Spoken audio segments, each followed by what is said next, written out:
إن الحمد لله نحمده ونستعينه ونستغفره ونؤمن به ونتوكل عليه ونعوذ بالله من شرور أنفسنا ومن سيئات أعمالنا من يهده الله فلا مضل له ومن يضلل فلا هادي له وأشهد أن لا إله إلا الله وحده لا شريك له وأشهد أن محمدا عبده ورسوله اللهم صل على محمد وعلى آل محمد كما صليت على إبراهيم وعلى آل إبراهيم إنك حميد مجيد وبارك على محمد وعلى آل محمد كما باركت على إبراهيم وعلى آل إبراهيم إنك حميد مجيد سبحان ربك رب العزة عما يصفون وسلام على المرسلين والحمد لله رب العالمين أما بعد فأعوذ بالله السميع العليم من الشيطان الرجيم من نفخه ونفثه وهمزه بسم الله الرحمن الرحيم إن هو إلا عبد أنعمنا عليه وجعلناه مثلا لبني إسرائيل صدق الله العلي العظيم ونفعني وإياكم بالذكر الحكيم. Welcome to the live broadcast, all the brothers and sisters, Muslims, non-Muslims, whoever is seeing now and will be seeing it later, inshallah. I recited before you after the recital or reading or pronouncing the testimony as a Muslim, the Masnoon Khutbah we call it, the sermon of Prophet Muhammad ﷺ that he used to give. After I did that, I sent salutations on Prophet Muhammad ﷺ, which is what I usually do. But I also did a salutation on all the messengers of God. All the messengers of God, which literally translates to that the only glorious, holy, absolute, perfect being is God Almighty, and He's pure from all the allegations or all the defects people blame on Him. Astaghfirullah. May God forgive me on saying that even. And then we say peace and blessings or salam, greetings of salam on all the messengers of God. And we say praise be to God, thanks to Allah subhanahu wa ta'ala, the Lord of the worlds. After that, my brothers and sisters, I recited before you a verse of the Quran. This salutation is also from the Quran, but the key subject today for Jesus Christ, peace be upon Him, I recited before you this ayah from ayah 59 from Surah 43, chapter 43 of the Quran, which is called Az-Zukhruf, and verse number is 59. So 43, 59. God Almighty says about Jesus Christ, He describes Him. He says, He is none but a servant of ours. A servant of ours. God is the master. Jesus is the servant of God. God says, the one whom we blessed. So many blessings. And we made Him an example, a messenger, a warner, a glad tider for children of Israel, for Bani Israel. That's about it. 59. That sums up Muslim creed about Jesus Christ, peace be upon Him. We recognize Him as a servant of God, as a non-divine being, who is a human being, prophet, messenger of God, a humble servant of God. And that's why He cried to God for salvation. He prayed to God for salvation. This is proven even in the biblical text. We can give references if needed be. I've mentioned it in our last broadcast. Today's live session in the broadcast, or our live video session purpose, is to answer some of the questions that were not answered back in the previous one. That was about 12 days ago. And also address some other critical, important issues through these questions. So there are some very good questions that I have received so far. Alhamdulillah. So bear with me. We're going to start taking your questions here one by one. So first one is, in the Islamic tradition, meaning in Islam, what are the names of Jesus Christ? What names do we have for Him? How is He described? What descriptive names or what personal names He has? Excellent questions. Excellent question. Of course, there are a lot of titles, a lot of honorifics that Jesus Christ has been given. So the main question is, again, I'll say, what names do we name Him as? Do we call Him Christ? So let's see. I'm going to say 7 names. Yes, 7 names of Jesus Christ, peace be upon Him. And then I will tell you also how they are meant, how we understand what they mean for us, based on Quran and the teachings of Prophet Muhammad, and also supportive evidence comes from the biblical texts, whether they're Jewish literature, Jewish text on how to define or understand a prophet, or Christian text also. So we take them as a supplement. Definitely, we don't ignore the previous messages. So, however, this is purely from the Quran. 7 names of Jesus Christ in the Quran. Number 1, the name that actually God gave him. God gave him this name. God called him Al-Masih, Isa, the son of Mary. Al-Masih, Isa, the son of Mary. And then when he was born, a virgin birth, the first name he gave to himself was Abdullah. Westerners very conveniently say Abdullah. It's Abdullah, the servant of God. He says, Qala inni Abdullah, chapter 19 of the Quran. His first word that came out of the mouth of Jesus Christ, first thing that he uttered, he says, Abdullah, inni Abdullah. I am the slave of God. I am the servant of God. God Almighty is my master.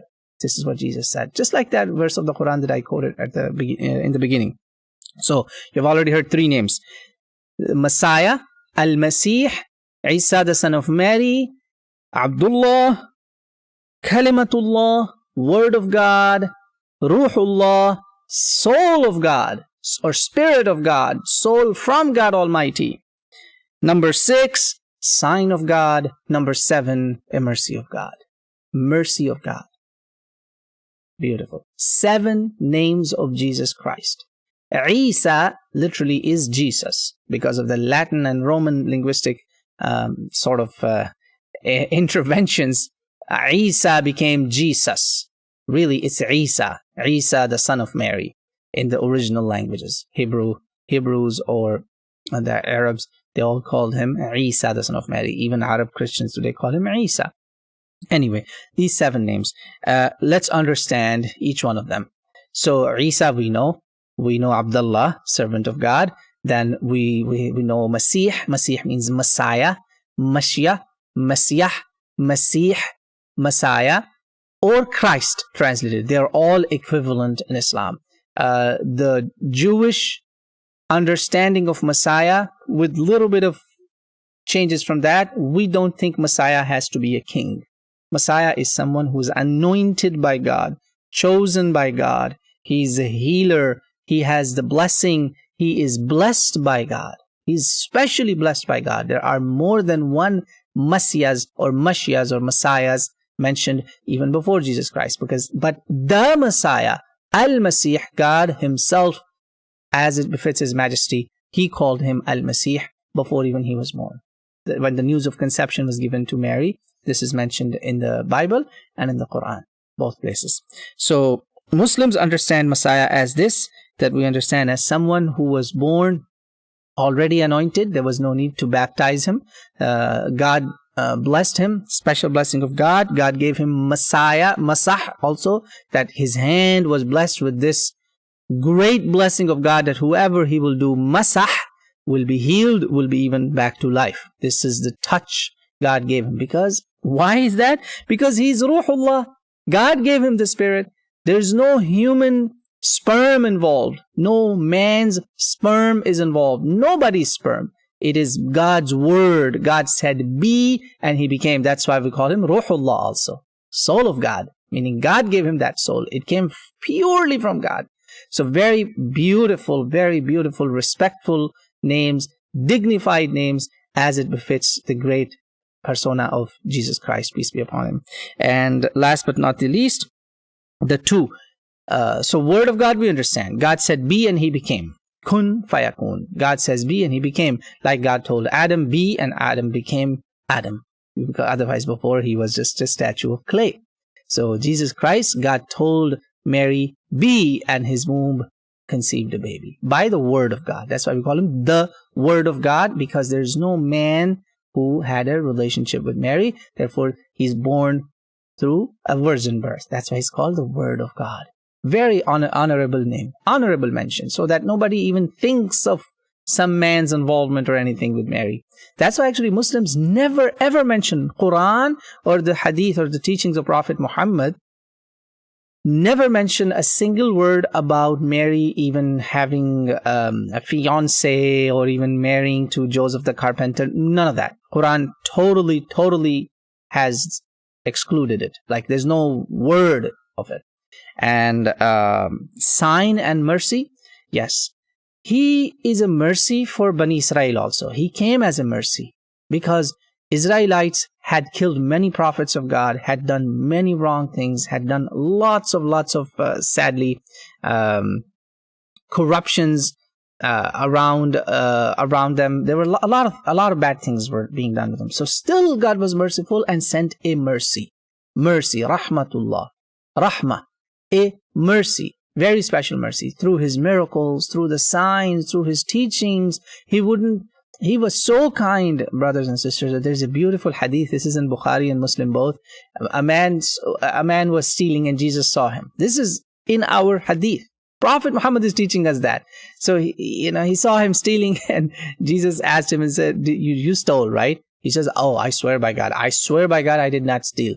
Wallahi. These are the words. Wallahi kalla. Kalla wallahi alladhi la ilaha illahu. No. So Isa alayhi salam said, Faqala Isa, amantu billahi wa kadhabtu ayni. I believe in God. Most likely my eyes did not see. My eyes tricked me, or it was a mistake, or how do you say? Oh, I must have seen something else. It's like you cover the other eye. Jesus did that. Peace be upon him. So, 7 names. Mercy of God, mercy and blessing from God, a chance for the nation to repent and believe in him. And of course, those who did believe in him, Muslims honor them and love them. The Nasara, they're called the supporters of Jesus Christ. We pray for them. We mention them in the Quran. They're mentioned Ansarullah. They're called supporters of God, helpers of God. Oh my God, this is the honor God has given to them in the Quran. And when we say Ayatullah is a sign of God, everything about Jesus Christ is a sign of God. His birth, his miracles, his ascension toward heavens, and even his return. Everything till his death. Yes, Muslims believe his death is yet to happen. So these are 7 names of Jesus Christ that Muslims have and what they mean by this. So I hope this answers the question. Alhamdulillah.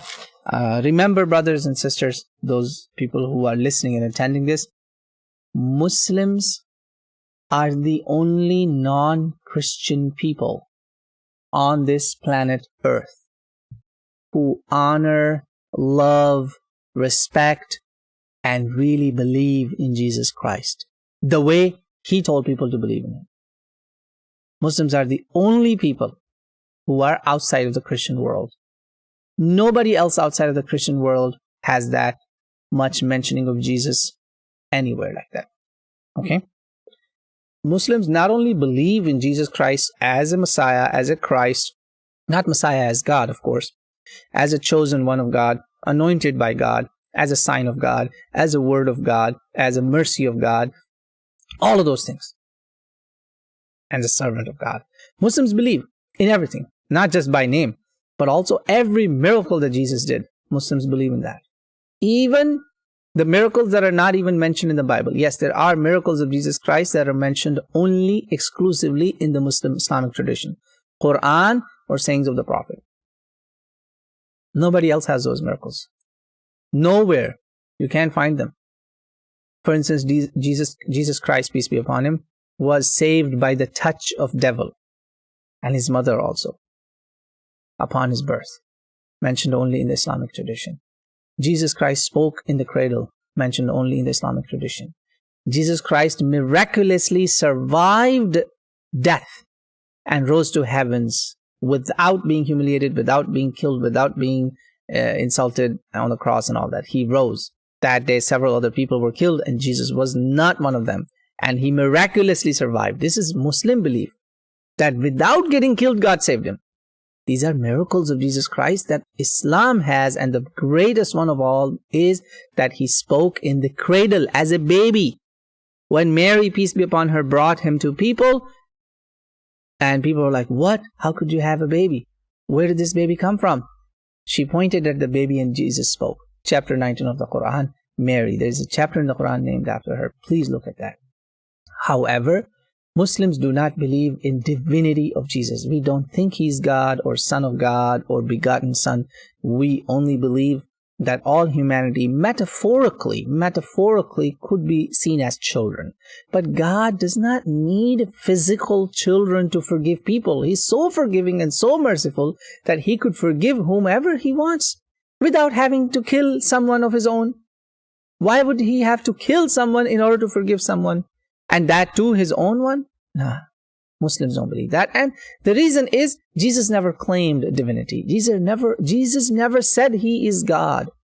And he never said, worship me. That's why Muslims don't make statues and all that. And now you see all over the internet, if you just YouTube, priests and preachers, there are priests and preachers who are boycotting having statues and idols in the churches. They say, this is anti-Jesus. Alhamdulillah, Muslims believe in that Jesus who never worshipped or bowed before the idols. Okay, brothers and sisters.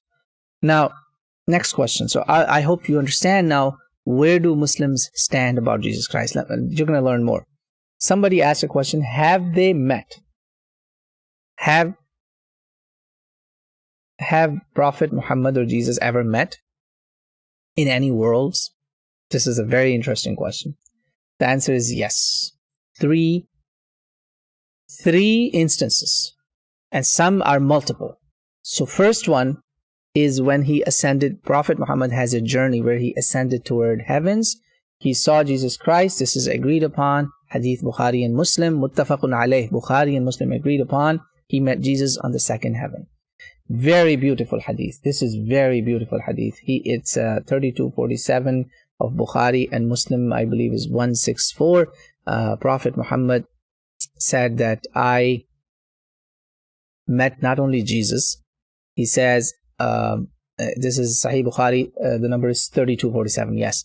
He says, I was on the second heaven, and the door was open for me, and the gatekeeper said, Man hada, who is this? Qala Jibreel. Gabriel said, it's me, Gabriel. And the gatekeeper said, who else is with you? He says, I have Muhammad with me, Muhammad. Okay. قيل وقد أرسل إليه قال نعم. Yes, he's been appointed, he's been asked for, he's been sent for, so he's coming. And he says, then he entered, he saw Yahya, John the Baptist, the cousin of Jesus. Yahya wa Isa wa huma ibna khala. قال هذا يحيى وعيسى فسلم الله فسلم عليهما فسلمت. Says, then Gabriel said, you are allowed to greet them, talk to them, you can. Prophet Muhammad greeted them on the second heaven. John, what happened here? Just a second. So John the Baptist, or John, Yahya, and Jesus Christ, Prophet conversed and said, Assalamu alaikum, salam, to peace be with both of you, the Muslim greeting that we do. And then they said, ثم قالا, they both said, مرحبا, مرحبا بالأخ الصالح والنبي الصالح.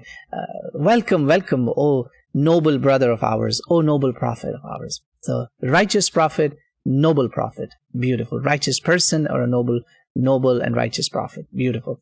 So this is the one encounter. So 3 encounters I've mentioned. The second one is in Jerusalem. Prophet traveled to Jerusalem also during the night, and he said, I led the prophets over there. This is in the Book of Faith in Sahih Muslim, and also in 3249 of Imam Tirmidhi's collection, and 328 and 172 of Sahih Muslim, Book of Faith. Prophet led them in prayers. Jesus was one of them who actually have prayed behind Prophet Muhammad. A congregation of the prophets of God met Prophet Muhammad in Jerusalem. This is beyond us. We cannot even understand how mind-blowing and wondering this whole thing is. Jesus is a sign of God, and Prophet Muhammad is a prophet of God, one of the great 5 prophets of God. So they're given this great thing. So Prophet Muhammad leads them in congregation. They pray behind him. That's the second encounter, second meeting. Third meeting is many times Prophet Muhammad saw Jesus Christ in his dreams and even told us how he looks like. A lot of descriptions. Dreams where he has seen Jesus in present, in his dreams, and also in the same dreams he gave a prophecy of how Jesus will be coming down and how he is even circumambulating the Kaaba. He visits the Kaaba, and how he will do Hajj. Yes, my brothers and sisters. He says Jesus will do Hajj. Three encounters. So the third one is multi-pronged. In the dreams, through the revelations, many encounters. This is Jesus Christ and Prophet's encounters. Why? Have you ever wondered? Why is it so? Another question. This actually is another question. What is Prophet Muhammad's thing with Jesus? The question they have asked. How is Jesus Christ related to Prophet Muhammad? Since they have met so many times, the question was, how is he related to him? Like, what do they have in common? Like, why are they meeting him? Very simple and basic question, but it's worth answering. Many relations. 3. One is, remember, the relation of prophethood. Prophet Muhammad said, this hadith will explain everything. It's not just the prophethood. He says, أَنَا أَوْلَى النَّاسِ بِعِيسَى ibn Maryam فِي الدُّنْيَا وَالْآخِرَةِ وَالْأَنْبِيَاءُ إِخْوَةٌ لِعَلَّاتْ أُمَّهَاتُهُمْ شَتَّى وَدِينُهُمْ وَاحِدٌ. Beautiful hadith. 3443, Sahih Bukhari, Kitab al-Anbiya, the book of prophets. Prophet said, I am closest among all humanity to Jesus Christ, the son of Mary. Jesus, the son of Mary. In this world and in the next world also. And remember, prophets of God are brothers who have different mothers. Mothers are not the same, but they are brothers, and their religion is one. They're all on the same message. They're all on the same message. They're all believers of God. They're all working for God. Deenuhum wahid. Their religion, their faith, their way, direction, or their destination is all one. They're taking everybody to the path of goodness. This one hadith makes it very clear that Prophet Muhammad is actually very close to Jesus Christ. He's the closest of all humanity. So if you want to know, if you don't have the records how Jesus looked like, you don't have the records how Jesus talked, how he walked, how he behaved, how he dealt with people, all the details of his childhood, all the details of his youth, all the details of his later life, that is yet to happen, right? Jesus is coming back. Look at Prophet Muhammad. You will get the answers. Prophet said, I am closest to him. You want to learn the teachings? You want to learn the message of Jesus? You will find correlations after correlations, similarities after similarities. Just take the example of 10 Commandments. Take the example of saying, I am the fulfillment of the law. I am not here to cancel the law. Prophet Muhammad never canceled any of the Judeo-Christian laws. He did not cancel the biblical laws. He did not cancel them. He only fulfilled them. He did give people relaxations, mercy, like Jesus gave. Jesus is mercy. So Prophet is very much related to Jesus Christ in that sense, in the sense of spirituality. Second is, he's a prophet in succession. So Jesus is second last before Prophet Muhammad. They are successors of one another. That's the second relationship. They are successors. Jesus Christ, and then 5 centuries later, Prophet Muhammad. Number 3 is the genealogical, the lineage connection. They are all from the lineage of Abraham. Abraham is the father of all of them. You look at the genealogy of Jesus Christ. Mary is an Israeli woman. Jesus is also born in the Jewish household. He's a Jew. I'm not saying Jew as a race. I'm talking about Jew who's from the bloodline of Moses. And if you go back, it's Isaac or Jacob. And then go back, it's Isaac. If you go back above, like above further, it's Abraham, Ishmael and Ishaq, and then Ishaq, Yaqub, Jacob, and from Jacob 12 sons, and from 12 sons the Israeli nation. Jesus is born among them. Prophet Muhammad, Ishmael has 12 sons, and from those 12 sons there's a nation called Arabs. Later on they became a nation, and Prophet Muhammad was born among them. And Prophet said, no one in my lineage, in my progeny, in my forefathers, no one in his loin, nobody is born without a marriage. No one without a wedlock. Pure birth, pure blood. Jesus Christ is also pure. Of course, God did a miracle for him, but remember, every creation is born by the word of God, by the command of God. This is 3 points.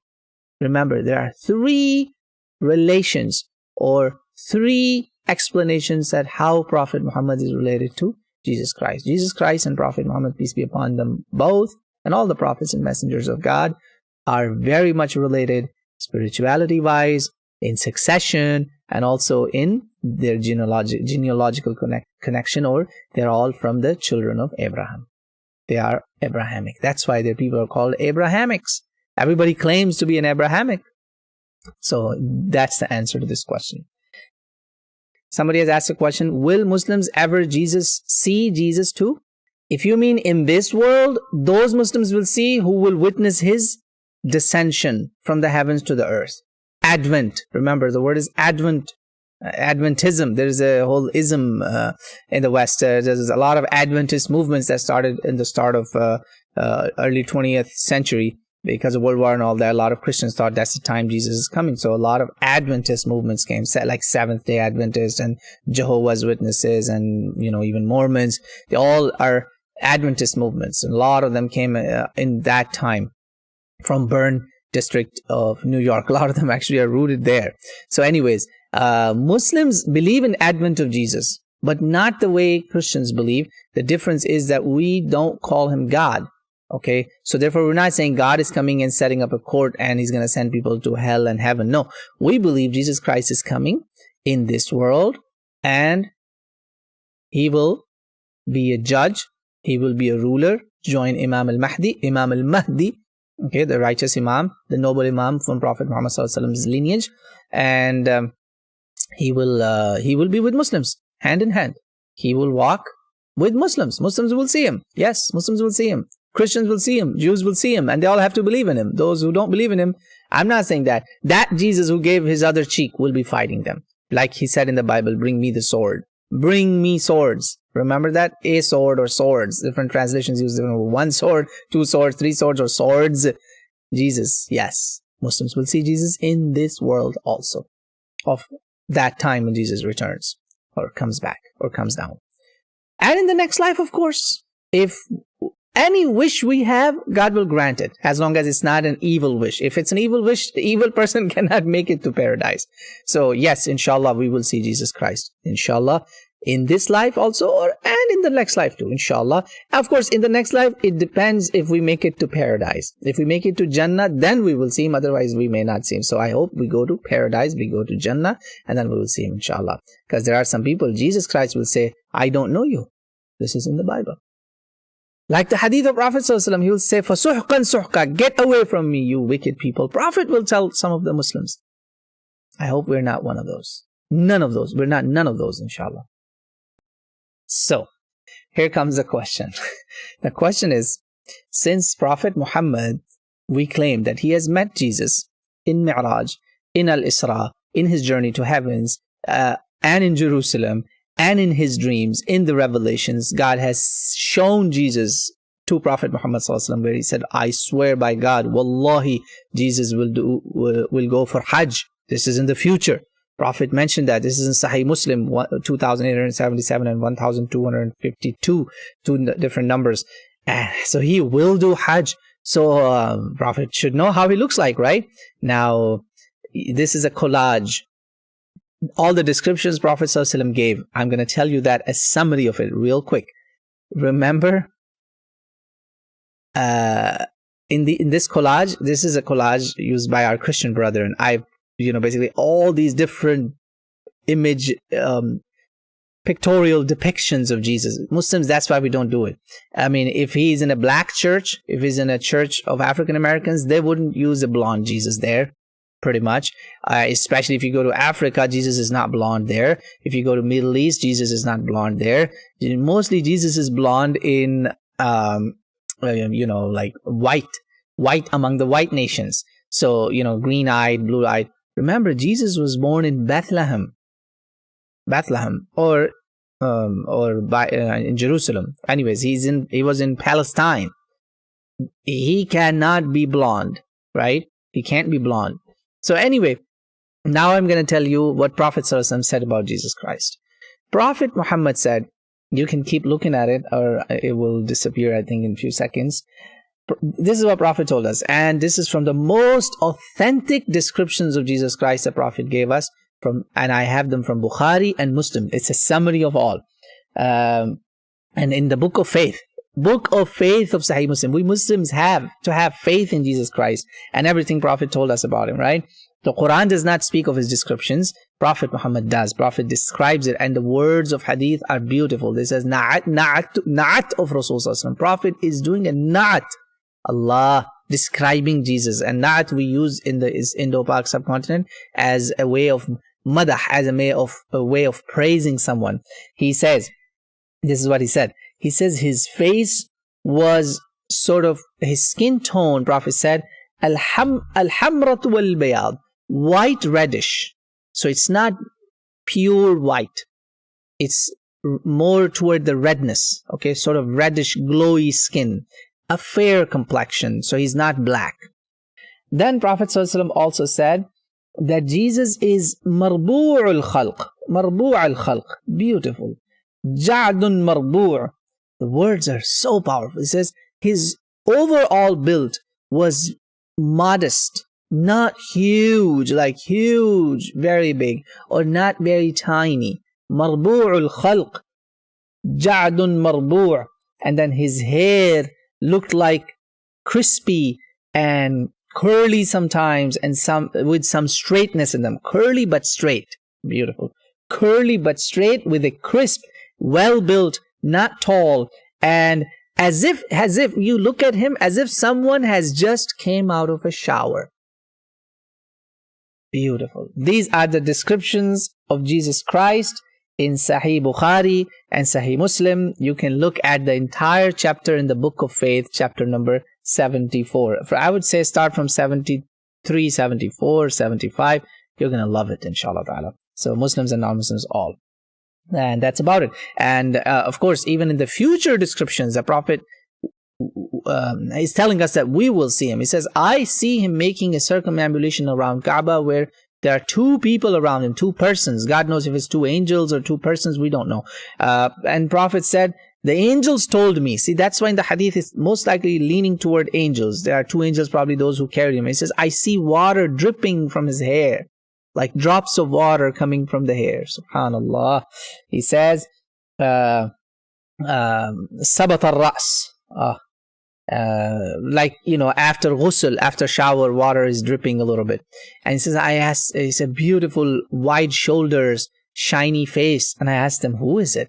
They said, it is Jesus Christ. So Prophet ﷺ was introduced to Jesus in his dreams, in the revelations already. And then, of course, then when he met him in Jerusalem, then when he met him in the heavens, he definitely knew who Jesus was and how he looked like. So he gave us some of it, inshallah. I hope you and I will see Jesus Christ, inshallah ta'ala, ameen. In our dreams also, hopefully, we can, inshallah, why not? So, I hope this helps, inshallah ta'ala. Allah. Remember, God Almighty, the honorifics God has given him in the Quran, it's amazing, mind-blowing.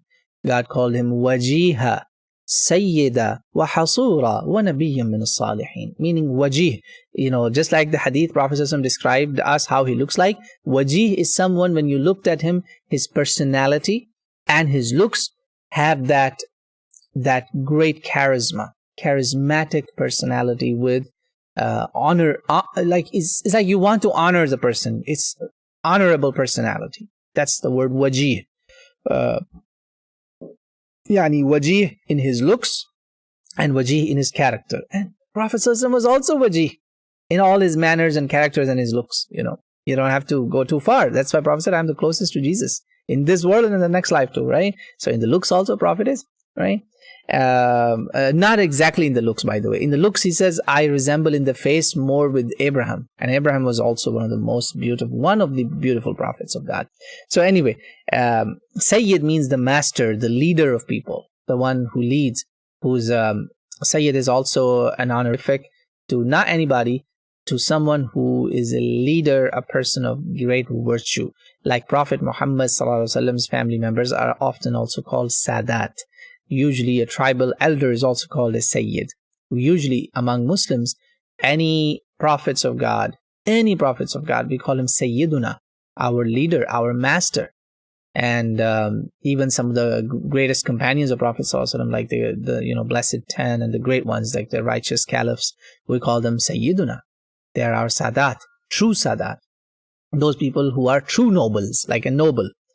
Not the European nobles that you know. Some of them were very corrupt, right? So no, in Islam, Sayyid means Sayyid. We mean business when we say Sayyid. So Quran calls them Sayyid. Honorifics of Jesus, virtues of Jesus in the Quran, brothers and sisters. And God calls them also Hasura. Hasura is someone who is a very shy person. Very shy person. Especially when it comes to dealing with the opposite gender. It's very, very shy. Not someone who is not tempted towards sexuality or things like that. Okay? Now, what are the other virtues of Jesus and miracles in the Quran? I'll list them.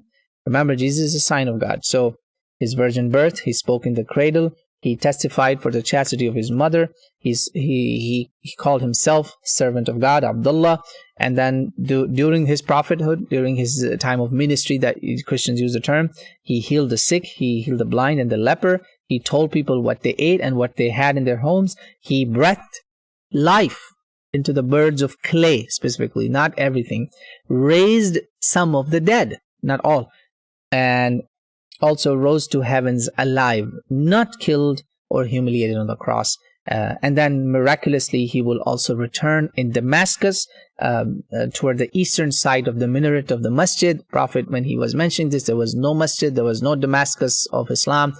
And this is another prophecy of Prophet Muhammad that has been fulfilled, almost there toward the completion, toward the return of Jesus. And this is 43:21, Sunnah Nabi Dawud, also the last one that I gave. Most of it is from the Quran. This is who Jesus Christ is in terms of honor and virtue. And one of the greatest honor and virtue he has is the Prophet ﷺ said that every newborn is pinched by the devil. Jesus is not. So we honor him, love him, and respect him, believe in all his miracles and all the virtues that I have told you and that I have not told you. And may I recommend something to know more about Jesus, to know more about honor of Jesus, the respect of Jesus in Islam. I recommend this book. It's called The Muslim Jesus. The Muslim Jesus, meaning Jesus according to Islam, in the Islamic tradition, by Brother Khalidi, and sayings and stories in the Islamic literature. Okay, Tarif Khalidi, let me tell you, this was published in England. Hold on a second, yes. So this book will give you everything in details. I can't cover that. I would need hours to finish the whole book, right? So a sketch of Jesus in the Quran, Jesus in the Muslim gospel, the early context, emergence and development, earliest sayings, character and function, later sayings and stories of Jesus, and conclusion, the sayings and stories in the end.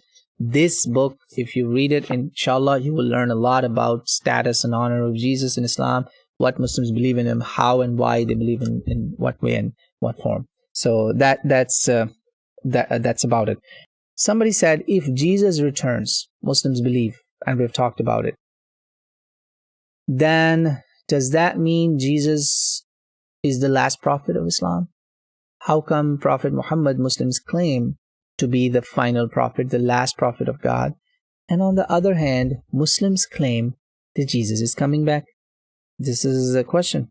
Number one thing, remember, Jesus Christ is a messenger of God to the lost sheep of Israel. So when Jesus returns in Islam, he's not going to assume the role of Prophet Muhammad. Number one. So Jesus has a job, has a task that God will have him do. The job of ruling, just ruler and all that. Second important thing is that remember Moses and Aaron, Musa and Harun. When Moses left for 40 days and nights. In charge was Harun. Does that mean that Harun, when he's in charge, Moses is no longer a prophet or messenger of God? Does that take away the status and position and honor of Moses? Not at all. Vice versa also is very important to understand. By coming of Jesus, if Aaron works with Moses, does that dishonor Aaron, even though Aaron is older than Moses? Harun, the brother of Moses, brother of Musa, works with him, and yet he's older than him. He's an older brother who's working under as a wazir, as a minister of Moses. Does that lower his respect or dignity? No, it does not. He doesn't see it that way, so why should we? Similarly, if Jesus Christ comes and he works with Imam al-Mahdi, a son of prophet, a great grandson from the lineage, from the loin of Prophet Muhammad sallallahu alaihi wasallam, pure blood, prophetic blood, he works with him, even though he's older in age, that does not put him down. We're not saying he's going to be stripped from his badges, from his positions. Jesus Christ is still Messiah. He's still messenger of God. He's still honorable and everything. However, now to dispel any confusion or misunderstanding, he will not even lead Muslims in prayer because, no, remember, he's a messenger to Bani Israel. So how can he lead the prayer? And we have authentic ahadith in Bukhari and Muslim. Bukhari 34:48, Muslim 12:52, Abu Dawud 43:21. He says, "La inna ba'dakum ala ba'd umara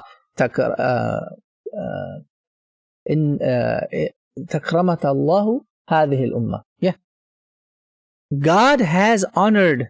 This is Allah's honor on this ummah, that you lead one another. I don't lead you. I'm not going to lead you. So not leading salah, they tell him, Ya Ruh Allah, this is Musnad Hanbal. Even though some people call it da'if, but this is cross-verified in Bukhari and Muslim both. Muslim also, Sahih Muslim, Book of Iman, 1252, 2877. They will say, Muslim Book of Iman, 156 and 293, and Bukhari 3449. Bukhari 3449, not 48. And Muslim 293, another numbering, 156. He will say, no. I am not leading. He says, فَكَيْفَ أَنْتُمْ? Prophet says, how would it be when Ibn Maryam ma'akum? Ibn Maryam is with you. وَإِمَامُكُمْ فِيكُمْ. Subhanallah. Your Imam is from you. Imam is still a Muslim believer, and yet the Prophet and Messenger of God, one of the 5 greatest prophets and messengers of God, is praying behind the Imam al-Mahdi. Imam Mahdi alayhi salam. So that's the answer, my brothers and sisters. So nothing happens to the finality of Prophet Muhammad's prophethood. Nothing happens to the role of Prophet's ummah. Nothing happens to the Prophet Muhammad's last prophethood. And that's why Aisha radhiallahu anha has a hadith about this, that if someone says in this context that Jesus is the last prophet, he's not lying. Just ask him what he means by it. He's just saying that another prophet is coming, but we're not. Remember, finality of Prophet Muhammad would have been questionable if Jesus Christ was not there. A new prophet born after Prophet Muhammad becomes a new appointed prophet. That is not going to happen. There's no new appointment. There is no new appointment ever, because Prophet Muhammad's prophethood is universal, it's timeless, and the teachings are preserved till the Day of Judgment. No problem with the teachings getting lost, no problem with the area and time restriction also. None of these boundaries are there. So alhamdulillah, Prophet Muhammad, that's why, is without a question is like a sunlight in front of all the stars. When the sun lights up, no stars are even there. So Prophet Muhammad is, without a question, is the final prophet of God, and that is why. And the coming of Jesus does not change anything. So remember these 3 points. Number 1 is the example of Moses and Harun. Remember. 2, it's a messenger of Bani Israel. Isa is a messenger on Bani Israel. 1 and 2. And 3 and 4 is that he is fulfilling only a prophecy, fulfilling a job, a work that is actually related to Bani Israel. Prophet ﷺ mentions it, that he's gonna, call Jews and Christians both to correct themselves. To Christians, that don't call me God. To Jews, don't call me a liar. Come to the truth. That's what it is. And to basically denounce what Paul and Peter and people later introduced in Christianity, like eating of pork, Jesus will symbolically kill a pig. Symbolic killing of pig. That I did not tell you to eat this animal. There are very few Christian pastors who say that in our Bible days we did not eat pork. Subhanallah. That is the truth Jesus is going to do. So Jesus is settling something more for the Jews and Christians than Muslims. Remember that. So I hope that makes sense. That Jesus is still a prophet of Bani Israel. And that's why he's fixing a dispute with Bani Israel, which is half of the world is calling him God, and a big number of people, millions, are calling him a liar. And Muslims, of course, are standing in the middle of these two extremes, but nobody's listening to us. So Jesus is going to settle that dispute. I'm not saying nobody literally, like a lot of people don't listen to us. Still 3 billion. So Jesus will teach them, inshallah. So that's why it is not something related to the finality of Prophet ﷺ. It's not something that is even challenging the finality of Prophet Muhammad ﷺ. So, last but not the least, remember there are 7 things Jesus Christ will do. It was asked actually, what will Jesus do? The next question was, I have organized the questions in this manner that hopefully it answers everything. What will Jesus do when he comes? What are those tasks? I will tell you there are 7 things Jesus Christ is going to do when he returns. Upon his return, 7 things Jesus will do. And believe me, find me even half of these in the Bible. This is how complete Islamic tradition is. That's why Jesus Christ prays behind the Imam of Muslims. Think about it. Allahu Akbar. I want to see that sight when Imam al-Mahdi is leading. Allahu Akbar. What a sight would that be? If I don't live that long, maybe I hope we'll ask Allah to do a replay. Like this video hopefully will be replayed. What are those 7 things? Let me tell you that. Number 1, he will pray behind Imam al-Mahdi, behind a Muslim Imam. Number 1. Imam. He is not the Imam, he's praying behind an Imam. And it will be most likely Fajr prayer. This is all in Bukhari, Muslim, Abu Dawud, Tirmidhi, big collections. I can give you the numbers later on if you want to. He will kill the Antichrist. Antichrist who will claim Christhood, and he's not Christ, he's a false Christ, false Messiah. He will kill that. See, again, everything Jesus is doing is related to him. Number 3, he's going to establish the rule of law, the rule of justice. That's what our Christian brethren have confused it with, that he's going to establish court and send people to hell and heaven. No, that's what it is. Muslims are saying it's different. They say establish the rule of law, court of law, right?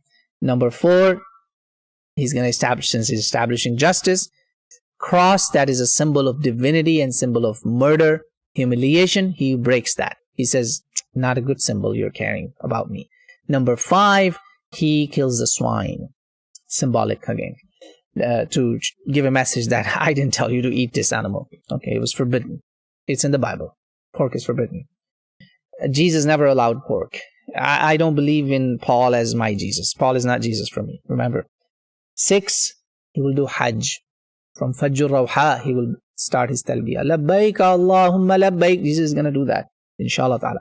Prophet says, Wallahi, walladhi nafsu Muhammadin biyadi sallallahu. Prophet swore by Allah, the one who holds the life of Muhammad, Jesus will do Hajj or Umrah, or Hajj and Umrah, both, either Hajj Qiran or Hajj Tamattu. Jesus is going to do it. He's going to do that. He's going to do the Tawaf of Kaaba. Prophet has mentioned all of that in several ahadith, my brothers and sisters, in Bukhari, Muslim. This one is Muslim, Hajj. Last but not the least, this prophecy of Hajj is Sahih Muslim 1252, 2877, which is number 7. Gog and Magog. Muslims are not Gog and Magog. This big creation of Gog and Magog will emerge and people cannot fight them. Jesus will pray to God with the believers with him, meaning Muslims of that time, believers, those who have believed in him now, they will be with him, and they will pray, and with that prayer of Jesus, God will take away, God will send a disease that will kill Gog and Magog, and believers will survive. And I've forgotten, I think, about the jizya tax. Jesus will abolish jizya tax also. He will abolish that as well. So these are 7 big things Jesus Christ is going to do. Actually, the swine and the cross, you can consider them together. then it's 7. If you consider them separate, then it's 8. So total 7 things, because swine and the cross are related together. Ameen, inshallah. May Allah make you and I among those people who believe in all the prophets and messengers of God, who believe in the true oneness of God, true monotheism of God, the message God has always spoken, the God of 10 commandments. Remember, God is one. He has no partners. Neither he begets nor is he begotten, and there is no one like him. God is himself. Remember that. The miracles of Jesus Christ, or Moses, peace be upon him, or anybody, there are many miracles of Jesus Christ. Those miracles have been done by other biblical figures. It's in the Bible. I can show it to you if you want later on. Therefore, miracles is not enough to make somebody God, because miracles is a miracle of God, not a miracle of man. Miracles are given by the permission of God. The power God gave Jesus in his hand was power of God, not that now the man becomes God. Remember, that's why Prophet Muhammad has done many humongous, great miracles that we don't even talk about. We don't even capitalize on those. All right? Because we believe that miracles are actually work of God. God shows his work through these great, chosen, noble men. Great men. We don't believe in any of the filthy stories that are associated with the noble prophets of God. I'm talking about prophets of God, not false prophets. We honor them. We love them. We believe in all of them, and especially the 5 messengers of the great will. We love and honor all of them. We believe in them. This is article of Muslim faith that we have to believe in them, and we pray for them. We honor them in practical ways. Muslims look very much similar to the collage of Jesus you've seen, very Muslimish looking. We imitate them. We try to follow their footsteps in character, in manner, and even in looks. May God give you and I strength and ability to do that, and help us to stay strong on this path. Ameen. Can we say for Isa Masih? Brother, you've missed the whole talk. Allah called him Ismuhul Masih Isa ibn Maryam wajihan fi dunya wal akhirati wa min al muqarrabin. Very good question you've asked, and the answer is alhamdulillah very simple. Surah Al Imran, the verse number is, let me give you the verse number also, my brother. Ismuhu Masih. Allah says his name is Masih. Prophet also called him. In Quran, Hadith, both have it. 45, verse 45, chapter 3. Surah Al Imran, juz number 3 of the Quran, ayah number 45. Allah says, Inna Allah yubashiruki. Maryam, you have the good news. Bi kalimatin min. Word from God. Ismuhu Al-Masih. His name is Messiah. Masih. Christ. Christos. Christ is equivalent to Messiah. Unfortunately, our Christian brethren have confused Christ as God. No. Al-Masih. Al-Masihu Isa ibn Maryam. You have to listen to the recording, inshallah. Previous one. 7 names of Jesus Christ. And I've done it last week also in Urdu. So this is in English. God called him Al-Masih. And we've talked about the meanings and everything. It means the healer, the one who traveled through the land of Jerusalem and all that. He went places to teach and preach people. And God blessed him. God blessed him. And God sent him sort of cleansed in such a way. So he has a masah from Allah Almighty also, from the mercy of God. He's been touched by the mercy of God. He's the most truthful one, most pure one. He has no human intervention in terms of a male sperm. That's why he's called Ruhullah also. So these are the names of Jesus Christ in the Quran. So yes, we call him Al-Masih Isa ibn Maryam. This is one of the 7 names that Allah named him. Jibreel came and told the good news to Sayyidah Maryam Salamullah Alaiha. Assalamu alaikum.